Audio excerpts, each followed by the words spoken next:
career in the entertainment industry has enabled me to work with a diverse range of talent. Through my years of experience, I've recognized two essential aspects. Industry professionals, whether famous stars or behind-the-scenes staff, have fascinating stories to tell.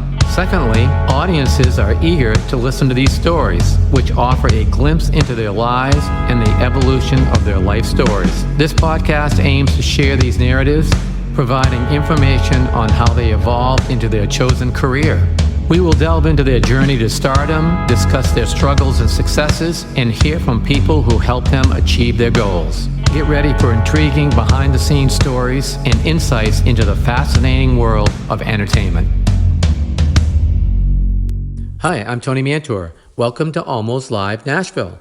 Joining us today is Alison Limerick. She is a celebrated UK-based singer-songwriter whose powerful, soulful voice has defined generations of dance and house music. Born in London and trained at the London School of Contemporary Dance, she began her career blending performance art with music, from West End musicals to backing vocals for icons like the Style Council. She exploded on the global scene in the early 1990s with her timeless club anthem, Where Love Lives, a soaring house classic that topped U.S. dance charts multiple times and remains a staple in clubs worldwide. Follow-up hits like Make It On My Own cemented her status as a dance diva, earning her the Best Female Artist Award at the 1992 DMC Awards. With a career spanning decades, Alison has collaborated with legends such as Frankie Knuckles, David Morales, and Brooklyn Funk Essentials, while continuing to perform live at festivals, orchestral house events, and venues across the globe. Her enduring legacy lies in tracks that uplift, empower, and keep the dance floor alive. She has so much to share about the stories behind her iconic songs and her exciting plans for her future. So before we dive into our episode, we'll be back with an uninterrupted show right after a word from our sponsors. Thanks for joining us today. Pleasure, absolute pleasure. Yes, great to have you here. In your early years in the 90s, you performed in pubs and bars in London. Could you tell us a bit about the history of what led you there and what got you started? Well, yeah, even before the 90s, because the 90s all kind of kicked off with the single. But prior to that, I had been a singer for hire. I'd done sessions. I've been in a couple of bands that tried to get a deal and just get bands that gigged. I did 2 West End musicals, 1 out-of-town musical, 1 regional musical. Yeah, I was busy, reasonably busy. Yeah. Yeah, that's great. Whether we get a deal or not, all we want is to do what we love to do. Exactly. I've been so lucky in that I've just been able to keep doing what I love to do. Yeah. Yeah, since the mid-80s, yeah. So in the 90s, you were doing musicals, you were doing bars, pubs. That's kind of what springboarded your career, I understand. So I was actually doing a weird kind of fashion show where the designers didn't want to use models, but they wanted to use performers. So we had jugglers, we had dancers, we had singers. Okay. And Latty Cronland, who wrote Where Love Lives, he saw me singing God Bless the Child, of all songs, and said, I want to work with that voice. Wow. Kind of hit me up after the show finished, said, I'm a producer. I'd love to work with you. Do you fancy doing it?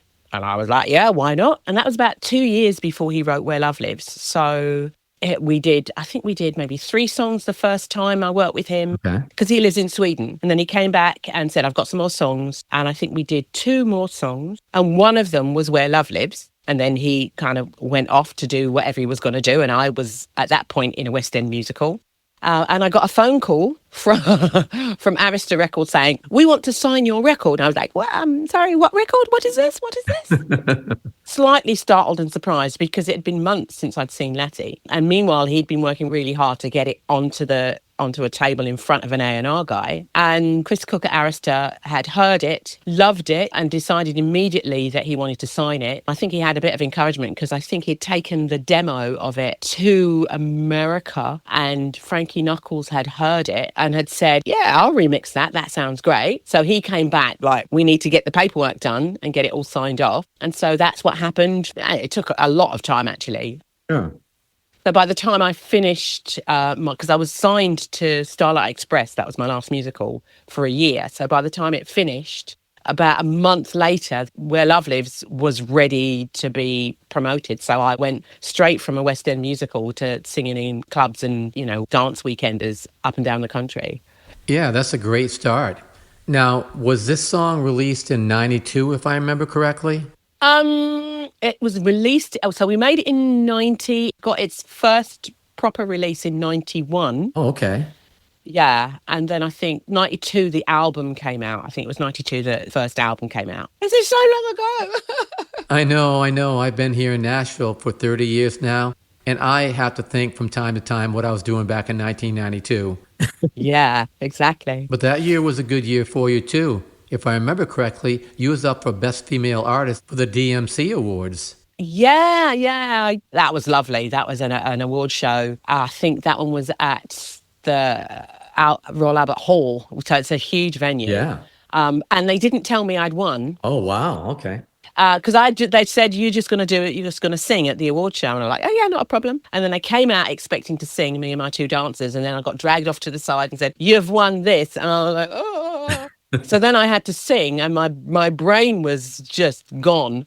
So I don't know how I got through the song. Yeah, so yeah, I won the best female something or other at the DMC. I think we were up for a MOBO that year as well, which I didn't win. Very sad, but I got to go to the awards, which is fab. Yeah. Yeah. So from there, you just kept putting out new material, one after another, and just kept building your career.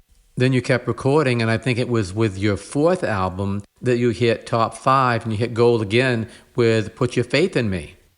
Oh yeah, Put Your Faith in Me. Yeah, that came off the fourth album. That was on a tiny little label, so we were really pleased that it got any attention at all. Yeah, that was a track that was written for me by the Visnadi brothers. Okay, so they did a really cracking job on that. Yeah, Put Your Faith in Me was lovely. That was a lovely album, that Spirit Rising, and Spirit Rising that I'm re-releasing now because it's got some cracking songs on it that people don't really know that I've done. Yeah, that's always cool when someone hears something new and they don't realize it's you. Now, with everything that you've done, what stands out that you really like to do the most? The first and last is that I love to perform.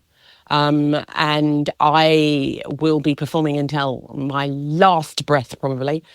So having the single it's enabled me to keep working live. I love working live.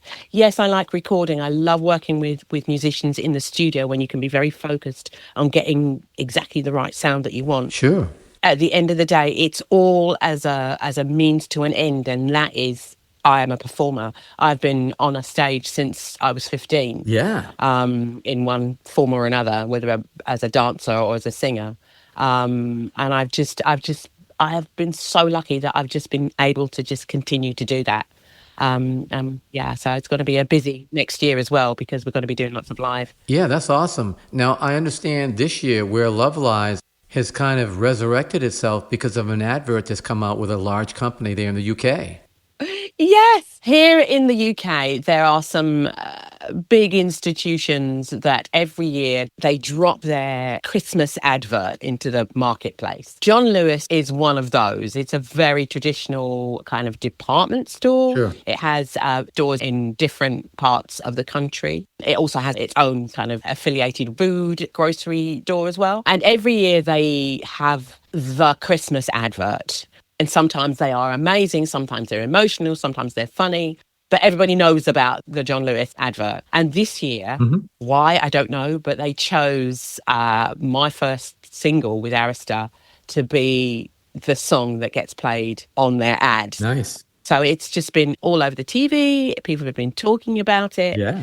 It's astonishing. So it's reaching a huge, wider audience than it ever has before. Yeah, that's great. And isn't it really cool when you go through your life, you go through your career, you create your own following, you know what to expect from them, then all of a sudden you get a new group of people that are exposed to your music. Yeah, it's amazing to me. I mean, considering that the song is 35 years old. Yeah.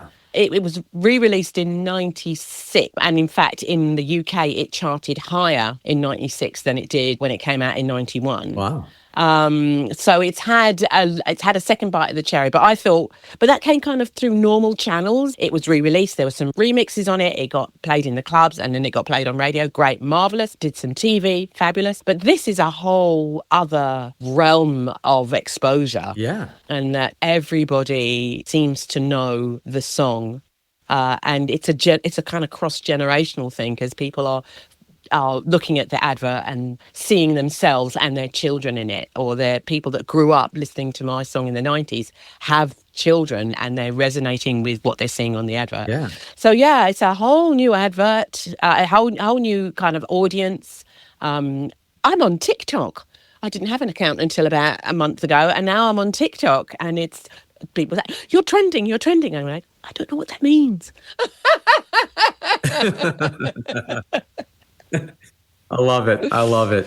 So when you first heard that it was going to be released that way, and then all of the attributes that's been coming in, all the exposure, the new fans, what was going through your mind with all that happening all at once? Because it's completely different than first getting signed and putting out your first record. Yeah, entirely different. One, I had no expectations when I was first signed. I did not know what was going to happen. I didn't know it was going to have the life it had. The song was going to have the life it had. Right. I knew once I was told that the song was going to be used for the advert that it would get, immediate exposure, because when John Lewis or a company that's that big, when they promote it, it's on everybody's seen it at least once. Everybody in the country who has a TV, who has any kind of advertising coming at them, will have seen it. So it's great for me, because I'm thinking I'm going to reach people that have forgotten about the song, that knew it in the 90s.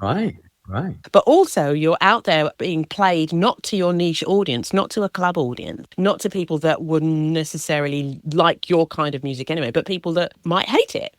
I have had a couple of comments where people have said, this is not a Christmas song. It's a Christmas advert. Why is this? This is not in any way, shape or form a Christmas song. Right. But those comments are so few compared to the people who have just welcomed it and loved it and been so generous with their praise of it. I'm told it's now a Christmas song, which is very strange. Yeah, but that's nice. Have you found your phone ringing or your emails pinging with opportunities because of it? Yes, I have a manager, and he had to set up a whole new email because our original company email just got swamped by people saying congratulations first, but also, can you come and do this, or do you want to do this, or can you work in this country, or there's a show. And so I have had offers for work that I will be taking through till autumn next year. Nice. I always have a few shows booked in advance, but never this many. Yeah, I need to stay very, very fit next year, because there is zero downtime. There won't be a holiday next year. It'll just be work through. And then next Christmas, I'll have a rest with my family. Yeah, nice. So I understand that you're reworking some of your songs and going to do a new release for next year? Yes. So next year we'll be making a kind of album that's going to have brand new music on it. Okay. And also we are collating songs, because I've worked with a lot of different producers and remixers throughout the years, and not everybody knows that I've done these other works. So we're going to try and get them all under a kind of single umbrella. Not sure how it's going to work, because there's a lot of songs. And just present the world with a more complete picture of what Alison Limerick does and has done. So it'll be brand new music, and there will be also songs that people will be surprised to know that I did. Yeah. From 10 or 15 years ago. I tell you, being a producer here in Nashville is always just a great feeling to go back in the studio and work with session players and develop and create new music. So how has that felt, going back in and reworking some of these things, knowing that it's going to get a new audience that you might not have hit before? Yeah, I love actually being in the studio. I stress slightly that I never quite get that definitive take, but working on sounds and working on arrangements, it's great. And the idea that a new audience will get to hear them is, it's lovely. It's really lovely. Yeah. Now, with everything that you've done, anything in your bucket list that you still want to do? There's probably, the bucket list is probably reasonably long, people that I would want to work with, or places I'd love to play, venues I'd love to play. It's all really about work. It's all about the work. Okay. Yeah, yeah. I mean, I want to go back to Japan and work in Japan again. I love being in Japan. Every time I've been, I've loved it. So yeah, I'd love to do that. But yeah, I love what I do. So if I can keep doing what I do wherever I'm doing it, I will be happy. Yeah. And I really truly love it that you love what you're doing. I have friends of mine here in Nashville, and they're very, very well known throughout the world.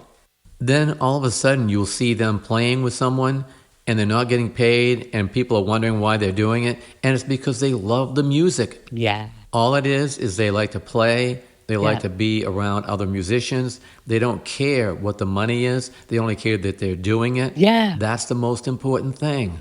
Yeah, exactly. I always say to young people who are starting out, you have to want to do it. Even if you've got sudden success, that success can actually be really hard work. Yes. And you have to want to do it, because what I hate seeing is people start out and they've got all the enthusiasm, and then it's like, well, I don't really want to go and see the people. I don't want to perform. I don't want to sing. I just want to be in the studio. Well, how are your audience supposed to engage with you, look you in the eye, you look them in the eye? Right. You need to encourage them to want to stay loyal. Yeah, I've never understood singers that don't want to sing. Yeah, I agree 100% because there is nothing like being on stage, seeing someone that might have a bad day, then because of your music, they're having a great day, and you just don't get that type of engagement any other way. It's fantastic. Yeah, it's a two-way street as well. I can be knackered, I can be ill, and I'll get on a stage and they lift me and I want to give to them, and then they give to me and I give to them. Yeah. That conversation with an audience is great. And it doesn't even have to be a stadium audience. It can be a small 100-room audience. Exactly. But they give to you. And if you think they're not quite with you, you just work a little harder, and you see the faces come around and they come up to the front. And then at the end, and they come off and they go, that made my night. That made my night. I was feeling a bit grumpy. And that just made my night, and that's worth everything. Absolutely. Before I moved to Nashville, I was a singer-songwriter myself, and I performed in many 400 to 500 seat venues. The atmosphere you get from that kind of venue, you can't buy it. It's one of the most real situations you'll ever have as a performer. Exactly. And you can't imagine it. You can't imagine it from your bathroom. Yeah. I do have some friends that have given up the business because it's too terrifying. Yeah. Every time they go on stage, I mean, I always get nerves. If I don't have nerves, then I'm not caring enough. So I always have nerves before I get on stage. But then I use that to fuel the performance. Yeah. And it takes practice. And you will get used to it, and you use it. Well, they say as long as you're doing something you love, you're never working. This is what they say. Never work a day in your life if you love what you do. Yeah. That's exactly right. Now, how do people find you? How do your fans and new fans find you on your website and social media? I have the socials, I have the Facebook, I have the Insta, I even have, I want to call it Twit. It's not Twit, it's X now. And I've just taken an account on TikTok, but it's just so that I can go and see what's happening. But yeah, so it's the easiest is to go through the socials. I also have a management company, and they have a website. So Blueprint Management, that's my management company. I have been working on my own website for a very long time, and it's never quite, ready. Yeah, I get that. But yeah, by the beginning of next year, that will be up and running, and I'll be able to kind of centralize everything so that people can go via that and then find everything else. So with everything that you've done, you have, of course, like everyone else, you have lifelong fans that have followed you for your career and practically their whole life, probably. What do you think is important that they know that they might not know? And once they hear it, it might just surprise them because they didn't realize that you was doing all the things that you've been doing. If it depends on the kind of fan. I have fans that only know me for the 2 or 3 house tracks that, charted. I would love for those fans to go check my first album, which was And Still I Rise, and my second album, which was With a Twist, and the new album, or the re-release album, which is called Spirit Rising. But also to know that I have sung on jazz albums. I've done acid jazz albums. I've done opera. I am and will always be a jobbing musician. What I am first and foremost is a musician who loves to sing. I hope that those that know me from the acid jazz, I did a couple of tracks for a collective called This Mortal Coil, and I've met people who only know me for the tracks that I've done with This Mortal Coil, which are as far away from house music as you can get. Right, right. So what I'd love is for these people over here and these people over here to kind of meet in the middle and to see the full spectrum of what I have done and what I can do and what I'm hoping to present in the future. I love what you just said in the fact that you love to sing and you've got such a wide variety of music that you've done and recorded.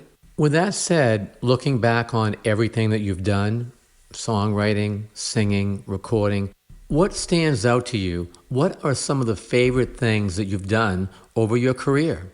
Oh, mate, that's a question. I love my house tracks. Okay. I love the energy that brings. I probably, for the last few years, probably what has brought me the most fun is working with Brooklyn Funk Essentials. Okay. Which is a kind of 70s retro band with new sensibility. So I've written on the last 2 albums, so Stay Good and Intuition were the 2 albums that I've sung previously. We've got a new album that will be finished and will come out in April next year. 2 singles came out this year. Another single's going to come out next year. And I've been touring through Europe with them. Nice. France, Germany, Sweden, Italy, Spain. I love that. I love working in a band with people. There's nothing quite like it. So you feed off each other, and somebody wants to let the end of a song go, somebody wants to ad lib, and we've got horns. We've got a 2-piece horn section, sometimes 3-piece horn sections. Always we have sax and trombone. Our trombone player is astonishing, Ebba Osman. Yeah. We also have a trumpeter called Jessica Pina, who is phenomenal. So we have this great horn section, and that live thing, I think that's the thing. That's what I like best. Being on stage with musicians, whether it be the Brooklyn Funk Essentials or my own band, or like just a few days ago, I was on stage with Pete Tong's Ibiza Classics. So 48-piece orchestra, strings, horns, percussion, and a full band, and amazing vocalists. That in front of at the O2, which is an enormous arena, just fantastic. And it's that live thing that's what fires me the most, I think. Well, when you're on stage and you're feeding off an audience and they're feeding off you, it's a win-win. Yeah, always. I love going to see live music as well. So yeah, it's great. You mentioned being on stage with an orchestra. I mean, that's awesome. All the different instrumentation, all the different sounds that you can get, all those intertwining sounds, the way they work it is just, it's just great. That's an experience that not many people get to feel. Yeah. Yeah, I always encourage everybody, if you have a band that you like or a style that you like. Sometimes our heroes are so far away, or the tickets sell out in 3 seconds, or they're too expensive. But there are local bands who will play that you can still go to your local event, a local arena, go to a festival and see bands that you didn't think you would like, and seeing them perform live can really switch you onto their music, and then you can go and study their back catalogue if you want to. But yeah, live is something, it's unmatched in any other arena. You can watch a live concert, but being there in the room or in the field, or going to a festival, it makes it more. The sum of its parts is more than just the parts themselves. It comes together, and the audience and the performers on stage make better. Always. Absolutely. And when you're on stage, the band is in sync and everybody's feeling it. There's no better experience than having that kind of sound on the stage at that point in time, with the audience just grooving right along with you. Yes. Yeah. hearing it, it's new every time. It doesn't matter how rehearsed you are. Yeah. Or how slick you are. Every time you play, it's new. It is just, and I love our drummer is called Hux Deluxe. Hux Nettermom is an amazing drummer, and he's really solid in the groove, but every time it's new, the fills are new, and it can raise your game, and it'll raise your game again, and the horns go, and the backing vocals go, and the guitar goes, and the voices go. Woo, tingles. Yeah. Yeah, I get it. I've been there. It's nothing like it. Now, what else would you like to tell people that they might just not know about you? I don't know if there's anything. You've had everything from me. I'd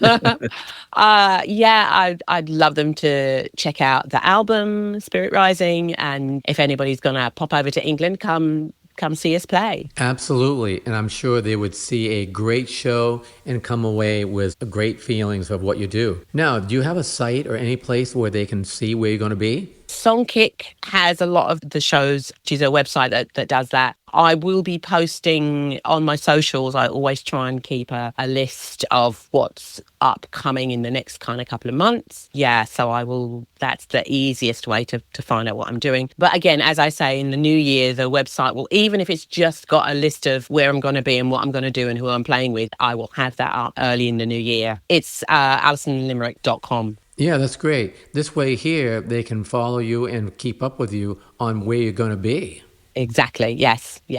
Yeah, because right now you're getting a great warmth because of what you're doing and everybody's loving it. So it's got to be a great feeling for you. It's lovely. Yeah. Now I'm going to have the best Christmas of my life, I think, just feeding off that. It's lovely. Nice. Yeah. Yeah, absolutely. I've really loved this. I think you've shown some of your fans something that they may not have known about you. I think some of them definitely will have found out some things they didn't know. Yeah. Well, this has been great. Great conversation, great information. I really appreciate you taking the time to join us today. It's been a pleasure. It's been really easy. Thank you. Oh, it's been my pleasure. Thanks again.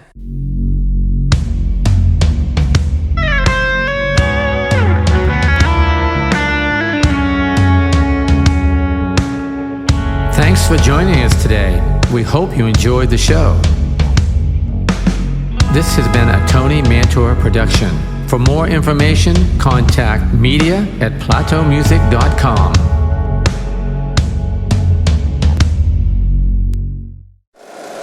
If you like the show, please take a moment to rate, review, and subscribe. It really does help the show to grow. Thank you for listening.